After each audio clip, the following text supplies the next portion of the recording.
Okay, so let's say you've done your application on time, 15th of October. You've prepared your UCAS form. Your teachers have wrote you a great reference. And by the way, guys, start investing in the relationship with your teacher nice and early. Don't just tell them 2 weeks before, oh, by the way, I'm applying to material science, and they're like, what's that? Tell them as soon as you know that this is the subject. And I find, with our students, it's always a good idea to kind of invest in that relationship, so they're really, supportive, and they know of any extra reading or any extra activities that you do outside of school towards that, in pursuit of your passion. Then you apply on 15th of October, or hopefully earlier. And what happens then? So you have to do an extra exam for materials?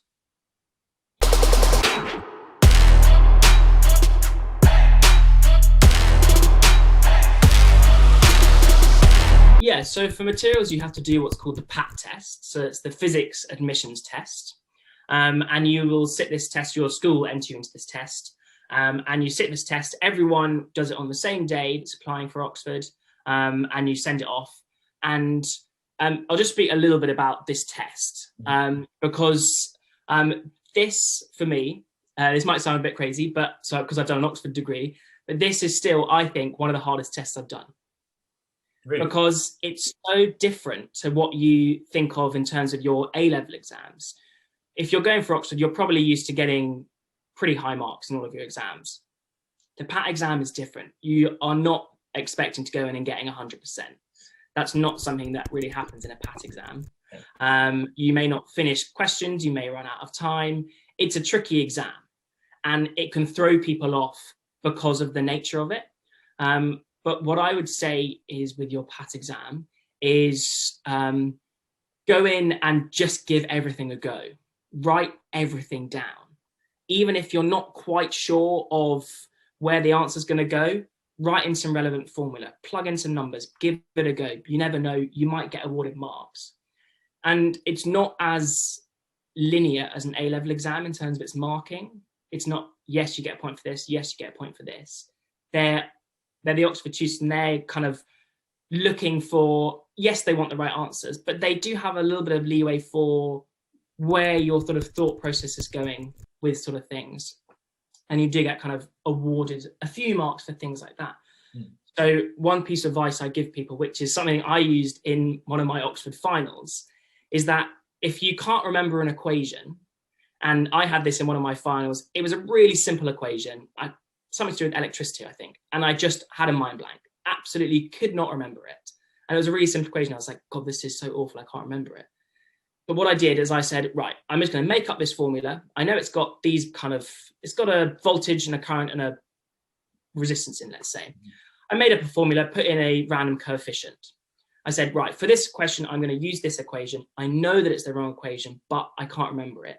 But it just allowed me to do the rest of the question and work through on I sort of use my initiative to show that, okay, I might not have known the equation to use, but I can show that I can still work through a problem. So it's using things like that where it's not quite as linear as your A-levels. You can show your initiative with things. Or maybe you can't attack the first part of the question, you can't work out how to do it, but after you've worked out that first bit, you should be able to do the second bit. So you could say, okay, I'm not sure how to do the first bit, but let me just do the second bit, and you'll still get awarded marks for that. So really try and write down as much as you can, is my advice. I think that's really great advice, because end of the day, they know that you have access, at your fingertips and your phone, you have access to all the formulas, all the coefficients and everything. So it's not the Oxford system, pretty much with any great university, they're not really interested in testing your knowledge, right? Because it's easily accessible to everybody free of charge. But it's rather how you apply that knowledge. And even if you don't know, as you said, that's a great way to do it. Okay, so you've done the PAT, and by the way, guys, if you're interested in the PAT, there's going to be a separate video on that. So do subscribe to the channel, because there is some useful stuff on that coming out. But you've done the PAT, and then does everyone get invited to sit the PAT? Is it automatic, or sort of is there screening after the initial submission on 15th of October? With that, I think everyone gets a PAT test. You apply for it, and then after your initial PAT and your personal statement, you then get invited or rejected to interview stage. Yeah. Which usually happens at the beginning of December, is usually when it happens. It may change depending on sort of the year. Yeah. The normal timeline is what, around 15th of October is your UCAS deadline, and then the PAT normally is either around 30th of October, or I believe this year was 4th or 5th of November, but it's around that week.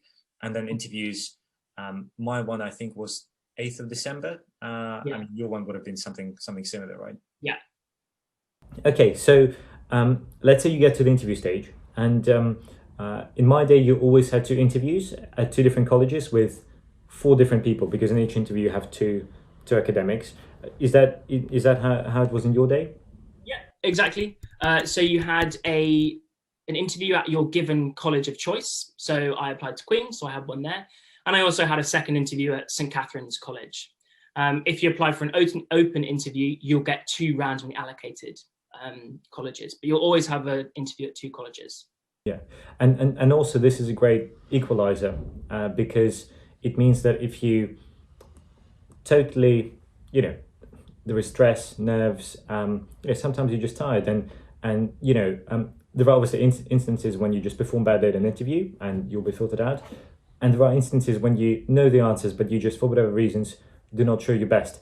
And that's why the second interview is really helpful, because it gives you a second chance to showcase yourself. And there are friends of mine in my year who, again, there is no precise information because they don't tell you, but you kind of figure out that, okay, the first interview didn't really go to plan, but it's the second one that really pulled them in and saved the day. Would you say it's sort of accurate in your experiences? Yeah, completely so. And I think it's also because you get 2 interviews, you do get that sense of, okay, I've had one, I kind of know a little bit of what it's about. Not saying that all interviews will be the same, because mine were very different. But you do have that little bit of security of, okay, I know I've been through one, I can now approach another one as well. And it does, yeah, absolutely. People get changed colleges, get to their second colleges all the time. Personal anecdote, a friend of mine, he dropped out and went back overseas to the country where he came from, but he told me that his first interview at his college, he totally failed and it really didn't go well.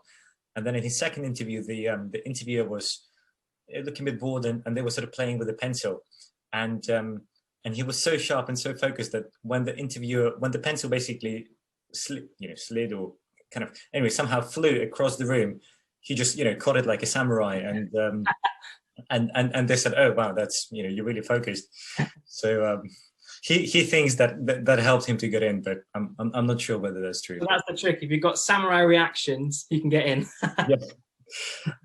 Okay, Niels, just as we're wrapping this up in the last couple of minutes, can you give maybe 1 or 2 examples of what a material science interview question would be, and how would you tackle that? Okay, so going back to my interview, I had examples such as I got given materials, so I got a piece of glass, a piece of metal, a piece of rubber, and I got asked to draw the stress strain responses. So how these different materials respond if you give them a load, if you stretch them. And that's working through different knowledges of your stress strain responses. So how Young's modulus changes, the shape of our graphs, looking at brittle and ductile materials. And what's important to note about things like this is they will ask you the question, and whether you know it straight away or not, they'll encourage you to work through and really try and bounce off what they're saying. So if they're saying, okay, maybe think about what's brittle and what's ductile, really try and absorb that, think about it, and then apply it to the situation. So that was my introductory question. I got something like that. And then something that was a bit more curveball. They had a sort of lump of metal, which looked like it came from an engine. And they gave me this and they said, how was this made? And I went, in my brain, I was like, oh my God, I have no idea. And I was like, right, okay, I've got to try and dissect how I think this might be made. So let's take this object and let's do a bit of an investigation. What does maybe the surface look like? What does it feel like it's made of? What kind of shapes has it got that might give me information? Does it look like some surfaces have maybe been machined or bent out of shape, or has it just been cast as it is? So that kind of question was more about, okay, you can't have the knowledge base of this. That's something that you don't know. So how can you approach the question with some kind of reasonable logic? I realized what I actually said in my interview was completely wrong. Not at all how that piece of engine was made, but that didn't matter because I'd used logical explanations that made sense for the piece that I had. And that's a really key bit of advice that I would give for anyone with their interview, is it's not all about being correct and having the right answer. It's about having an answer that makes logical sense and you can explain it. And if the interviewer then goes, okay, but have you thought about this? Being able to adapt your idea and change it to the impetus that they're giving you is really important. No, definitely. And I think lots of people think that, the process is there to sort of catch you out or to throw, a curveball or somehow to filter, applicants from certain backgrounds, compared to others. And I find that nothing could be further from the truth, and the idea is, if you know an answer and they give you a graph and you draw it quickly, they'll be like, okay, great. Well, they just move on to the next question because they're not learning anything about you as a candidate if you already know the answer, right? And fundamentally, they're professors, they're world experts in their field.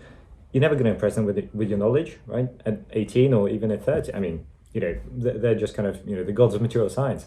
So they will eventually get to a question that you've never seen and then push you to a breaking point until they find it, right?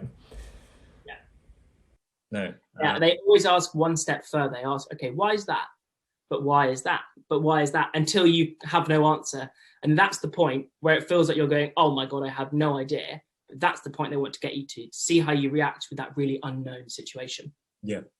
No, exactly. It's important to note that they do want you to do well. They're not there, as you say, to catch you out or to be like, oh God, they're rubbish.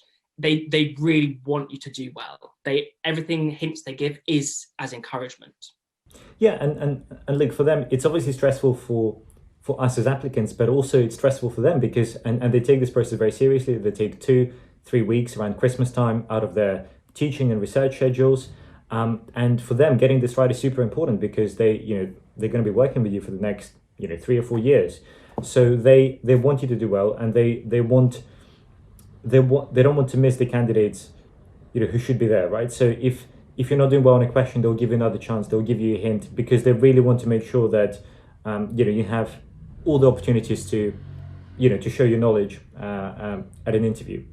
It is as important for them as it is for applicants. Cool. All right, Niels. We've almost come into half an hour. What would you say? You watched the whole video, and there was lots of takeaways, and we'll share some links to resources below. But what would your top 3 tips if you're someone who's 15, 16, you're thinking about going to uni, you're thinking of material science? How do you make your application better? How do you improve your chances of getting into Oxford? 3 tips. Ooh, okay.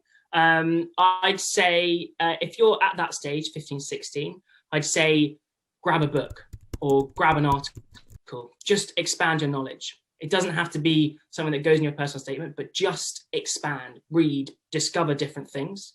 That would be my first piece of advice. Second piece of advice would be don't get hung up on certain things. It can be really difficult when you're applying to uni to go, oh, I definitely have to go there. Or I definitely have to go there. Or I really want to do this. Things change. Your opinions change of what you might want to do. So don't get so set on things, because even if you don't get, say, into a certain college that you want, you'll end up having the best time at another college. Or what university you go to, you'll end up getting into another one. So I would say don't focus on things, because that can close you off to other aspects. So I'd stay open as you can, open to all opportunities. And my third piece of advice would be to, I think I'd say to not just do material, not just to see material stuff, to open your mind to other things. Have a chat with people that are wanting to do physics, that are wanting to do engineering, that are maybe wanting to do biology. Chat with these people and see what they're doing and collaborate. Try and get as much sort of teamwork as you can in, because having academic discussions with people, whether it's on your topic or not, is a really helpful way of expanding your knowledge. Without knowing it, you're getting interview prep. So I would say, yeah, really try and discuss things with people. Even if it's just a parent and you say, did you know this? And teach your parents something or teach another student something. That kind of collaboration is super useful. Yeah, no, definitely. And I would just offer, maybe a small tip from me. If you're struggling to think of topics for personal statement or interview prep, just look at your smartphone, right? That's in your pocket. There is decades of material science research have gone into every single aspect of that, right? From the plastic cover, protective cover, to the screen, to the buttons or no buttons. There is so much in there. And if you just, go on YouTube and watch a video, how is smartphone made, right? And in that 10 or 15 minute video, you will see so many potential avenues for a personal statement that you'll never have to, worry about what to put in there. So, just look at things. You don't need an expensive, you don't need to work in a prestigious company or, fantastic work experience. It's great if you have it, but if you don't, you can use simple stuff available to most people to prepare a super compelling application. Great. Niels, thanks so much for your time. Really, really great to have you. And thanks for joining us. Thank you so much. And I hope everyone enjoyed the video and hope you all apply for material science. Exactly. Cheers.